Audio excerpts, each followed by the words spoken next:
नमस्कार, जय हिंद दोस्तों। एक बार फिर से स्वागत है आपका मेरे यूट्यूब चैनल स्टडी विद सागर में।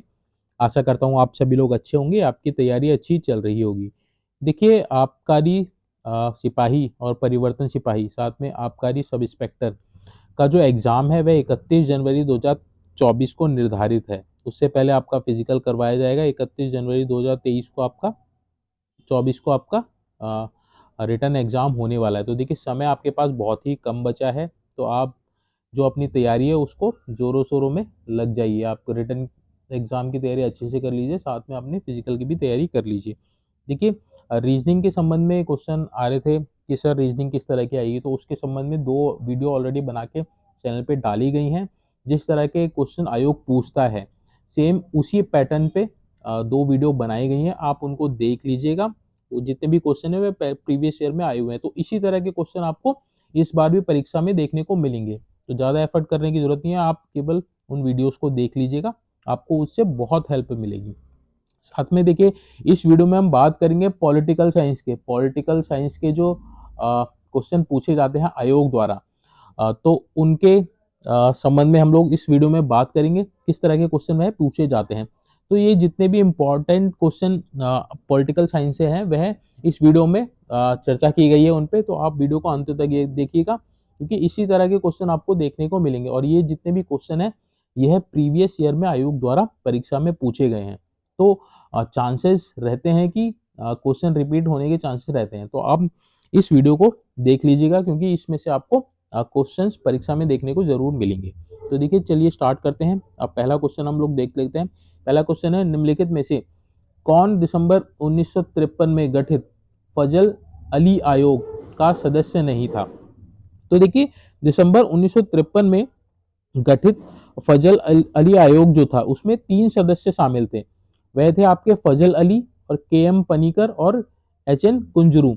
वल्लभ भाई पटेल नहीं थे। तो ये इसका जो सही जवाब है ऑप्शन नंबर ए हो जाएगा। वल्लभ भाई पटेल उसके सदस्य नहीं थे, क्योंकि इसमें पूछा कि सदस्य नहीं थे, यह आपसे पूछा गया। तो वल्लभ भाई पटेल इसमें सदस्य नहीं थे। फजल अली और के एम पनीकर और एच एन कुंजरू, ये आपके 3 सदस्य थे। तो ये जो आयोग था, यह आपका राज्य के पुनर्गठन से संबंधित था। राज्य के पुनर्गठन से संबंधित था। आपको पता होगा कि जो आपका राज्य आपका भाषा पे आधारित जो पहला राज्य था वह था आपका आंध्र प्रदेश। आंध्र प्रदेश। तो ये जो राज्य का पुनर्गठन, उसके लिए जो आयोग बनाया गया था वह बनाया गया था फजल अली आयोग। इसको देखिए क्या बोलते हैं, इसको राज्य पुनर्गठन आयोग भी बोलते हैं। ये जो फजल अली आयोग था इसको राज्य पुनर्गठन आयोग भी इसको बोला जाता है, आयोग बोला जाता है। तो ये पॉइंट भी आपने याद रखना है। तो इसका जो सही जवाब था ऑप्शन नंबर ए है, वल्लभ भाई पटेल इसका सही जवाब रहने वाला था। सेकंड क्वेश्चन देखते हैं, अनुच्छेद भारतीय संविधान के किन अनुच्छेद में आपातकालीन प्रावधान शामिल है।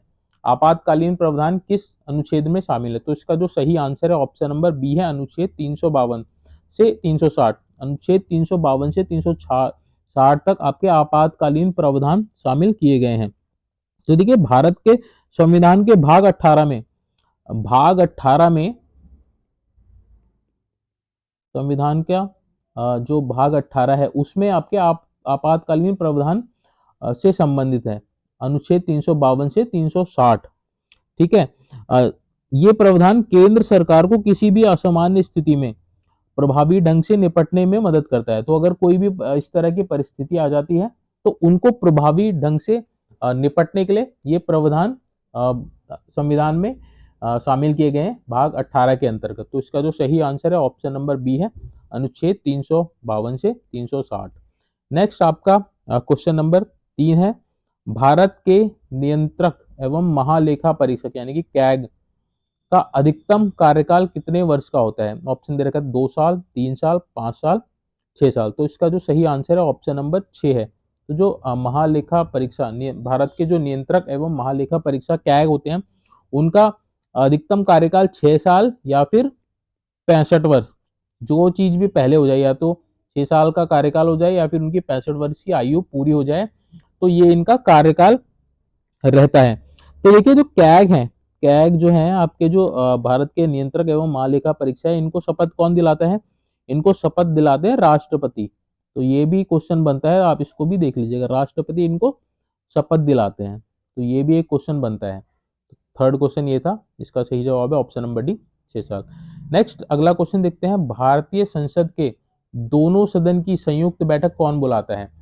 ऑप्शन दे रखा है आपके भारत के प्रधानमंत्री, बी दे रखा है भारत के राष्ट्रपति, सी दे रखा है लोकसभा के अध्यक्ष, डी दे रखा है राज्यसभा के अध्यक्ष। तो इसका सही आंसर है ऑप्शन नंबर बी, भारत के राष्ट्रपति। भारत के राष्ट्रपति देखिए, दोनों सदन जो हमारे जो लोकसभा है और जो राज्यसभा है, लोकसभा हमारा निम्न सदन है, राज्यसभा हमारा उच्च सदन है। तो दोनों सदनों की संयुक्त बैठक कौन बुलाता है? वह बुलाता है राष्ट्रपति। और इस बैठक की अध्यक्षता कौन करता है? ये क्वेश्चन सबसे ज्यादा पूछा जाता है, अध्यक्षता कौन करता है? तो इसकी अध्यक्षता कौन करता है? जो लोकसभा के अध्यक्ष होते हैं, लोकसभा के जो अध्यक्ष होते हैं वह इस संयुक्त बैठक की अध्यक्षता करता है। ये इंपॉर्टेंट क्वेश्चन है, परीक्षा में कई बार पूछा गया है, तो आप इस चीज को भी देख लीजिएगा। देखिए, जो संयुक्त बैठक का जो प्रावधान है वह आपका अनुच्छेद 108 में इसका प्रावधान है। तो ये भी इंपॉर्टेंट है, इस अनुच्छेद के अंतर्गत संयुक्त बैठक का प्रावधान है। तो आपने ये याद रखना है, अनुच्छेद 108 के अंतर्गत। तो देखिए, संयुक्त बैठक कब बुलाई जाती है? जब इस तरह का कोई निर्णय लेना होता है जो किसी एक सदन में नहीं लिया जा पाता है, तो उसके लिए संयुक्त बैठक बुलानी पड़ती है। तो संयुक्त बैठक कौन बुलाता है? वह बुलाता है राष्ट्रपति। अध्यक्षता कौन करता है? लोकसभा अध्यक्ष उसकी अध्यक्षता करता है। नेक्स्ट देखिए, 5वां क्वेश्चन हम लोग देख लेते हैं, भारतीय संविधान के 44वें संविधान संशोधन द्वारा मौलिक अधिकार की श्रेणी में निम्नलिखित में से किसे हटाया गया है? तो आपने बताना है कि जो मौलिक अधिकार है उसमें से किसको हटाया गया था। ऑप्शन ए दे रखा है अभिव्यक्ति की स्वतंत्रता, ऑप्शन बी संवैधानिक उपचार का अधिकार, ऑप्शन सी संपत्ति का अधिकार, ऑप्शन डी धार्मिक स्वतंत्रता का अधिकार। तो इसका जो सही जवाब है ऑप्शन नंबर सी है, संपत्ति का अधिकार। संपत्ति का अधिकार देखिए, इसको मौलिक अधिकार में से हटा दिया गया है और इसको अनुच्छेद 300 क के अंतर्गत इसको कानूनी अधिकार बना दिया गया है। कानूनी अधिकार इसको बना दिया गया है। तो ये इंपॉर्टेंट है, आप इसको देख लीजिएगा, कई बार परीक्षा में पूछा गया है।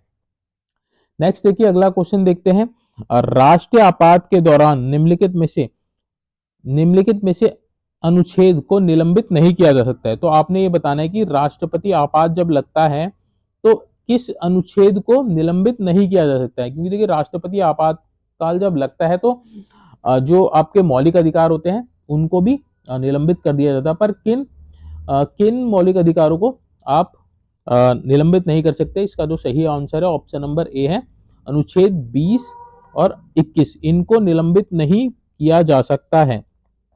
जो आपका 20 है वह आपका दोष सिद्ध से संबंधित संरक्षण है, और जो आपका अनुच्छेद 21 है वह आपका प्राण एवं दैहिक स्वतंत्रता का संरक्षण है। तो इन दोनों को निलंबित नहीं किया जा सकता है। ऑप्शन ए इसका सही जवाब है। अगला प्रश्न देख लेते हैं, प्रश्न संख्या है आपके 7, निम्न में से किस अधिनियम ने केंद्र में द्वैध शासन प्रणाली को स्थापित किया? तो इसका जो सही जवाब है ऑप्शन नंबर बी है, भारत शासन अधिनियम 1935। भारत शासन अधिनियम 1935 के तहत केंद्र में द्वैध शासन प्रणाली स्थापित हुई थी। तो इसका जो सही आंसर है ऑप्शन नंबर बी है। नेक्स्ट अगला 8वां क्वेश्चन देखते हैं, संविधान सभा के गठन की मांग सर्वप्रथम 1895 में किसके द्वारा की गई थी? तो इसका जो सही जवाब है ऑप्शन नंबर ए है, बाल गंगाधर तिलक। बाल गंगाधर तिलक जी के द्वारा 1895 में सर्वप्रथम संविधान सभा के गठन की मांग की गई थी। तो इसका जो सही आंसर है ऑप्शन नंबर ए है। नेक्स्ट अगला क्वेश्चन हम लोग देख लेते हैं। अगला क्वेश्चन है आपका, परिसीमन आयोग द्वारा जारी किए गए आदेशों के बारे में निम्नलिखित में से कौन सा कथन सही है? तो आपने बताना है परिसीमन आयोग से के जो आदेश जारी किए जाते हैं उनसे संबंधित कौन सा कथन सही है। पहला ऑप्शन दे रखा है, उसी के लिए गठित समिति द्वारा उनकी जांच की जाती है। नेक्स्ट, वे न्यायिक समीक्षा के अधीन है।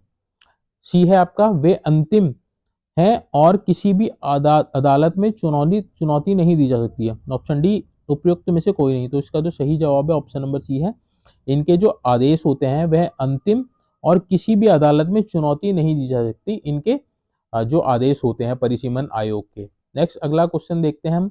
न्यूनतम मजदूरी अधिनियम, बहुत इंपॉर्टेंट क्वेश्चन है, किस वर्ष में अधिनियमित किया गया था? तो इसका जो सही जवाब है ऑप्शन नंबर ए है 1948। 1948 में आया था आपका न्यूनतम मजदूरी अधिनियम। इसका सही जवाब ऑप्शन नंबर ए है। नेक्स्ट अगला प्रश्न देखते हैं। डॉक्टर बी आर अम्बेडकर ने किसे संविधान का हृदय और आत्मा कहा था? ऑप्शन दे रखा है आपका, ए समानता का अधिकार, ऑप्शन बी शोषण के विरुद्ध अधिकार, ऑप्शन सी संवैधानिक उपचार का अधिकार, ऑप्शन डी धार्मिक स्वतंत्रता का अधिकार। तो इसका जो सही जवाब है ऑप्शन नंबर सी है संवैधानिक उपचार का अधिकार। संवैधानिक उपचार के अधिकार को डॉक्टर भीमराव अंबेडकर ने संविधान का हृदय और आत्मा कहा था। ऑप्शन सी इसका सही जवाब है। नेक्स्ट 12वां क्वेश्चन देखते हैं। भारतीय संविधान में राज्य के नीति निर्देशक सिद्धांत किस संविधान से लिया गया है? बहुत इंपॉर्टेंट क्वेश्चन, कई बार परीक्षा में पूछा गया है। इसका जो सही जवाब है ऑप्शन नंबर बी है आयरलैंड। आयरलैंड से लिए गए आपके राज्य के जो नीति निर्देशक तत्व है, सिद्धांत है। नेक्स्ट अगला क्वेश्चन देखते हैं 13।